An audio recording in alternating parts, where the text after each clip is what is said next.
Darksiders Wrath of War is a brutal action game for the 360 and PS3. Its creative director is Joe Mad Maduria, formerly an artist for Marvel Comics. His influence definitely bleeds into the game. I serve only the Council. It takes its inspiration from the Apocalypse and Battle of Armageddon from the Book of Revelations. Yes, it's heavily biblical, in an end-of-the-world fire and brimstone way.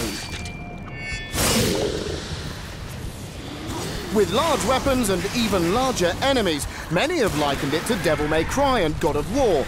But will this game be able to battle with the big boys?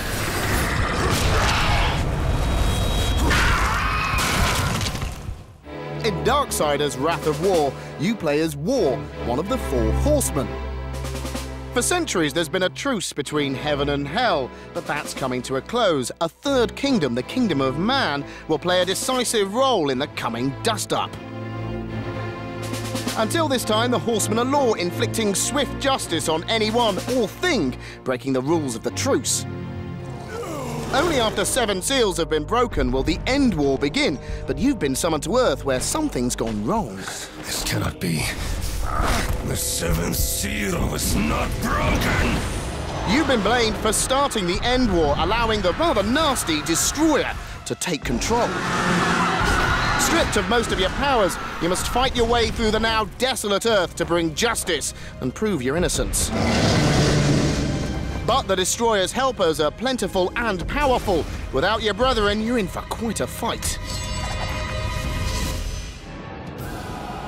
There are plenty of bad guys in your way in Darksiders Wrath of War, so here's our top 5 tips for battling these hideous beasties. At 5, dealing with minions. These attack in groups like these zombies here. Frantic slashing works best, especially with the scythe. Also remember that the finishing move stops others attacking for a second, plus makes it a lot more enjoyable. At 4, bats. Now these winged beasts aren't very powerful, but they are annoying because you have to jump to attack them. They can be instantly killed with a finishing move, so rather than dropping back to the floor, chain the instant kills together to finish off this batch of bats.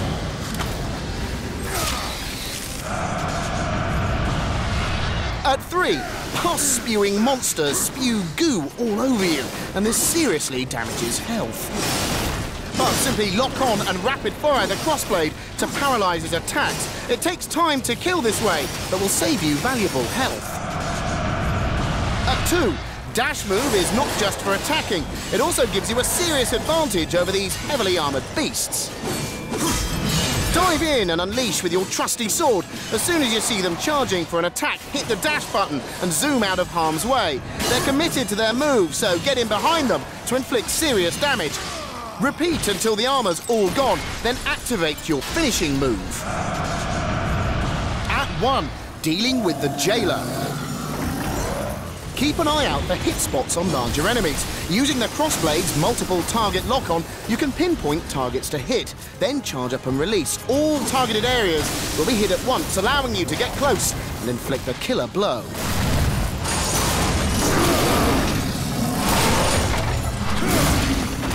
Let's join war now on the opening level of Darksiders.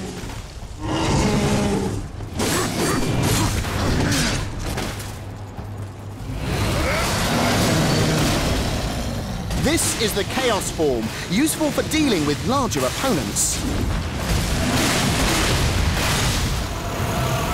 Judgment approaches! Bring him to justice! Take on some angels. What is happening? But War's powers are being slowly sucked away.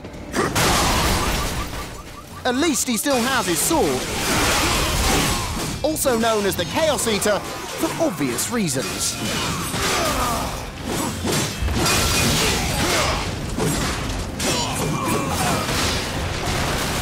Yet more trouble around the corner. These cars make handy projectiles.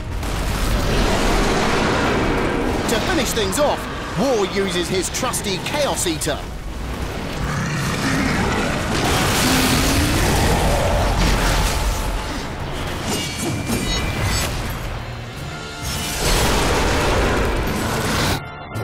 Oh dear, not a good time to lose your powers, War.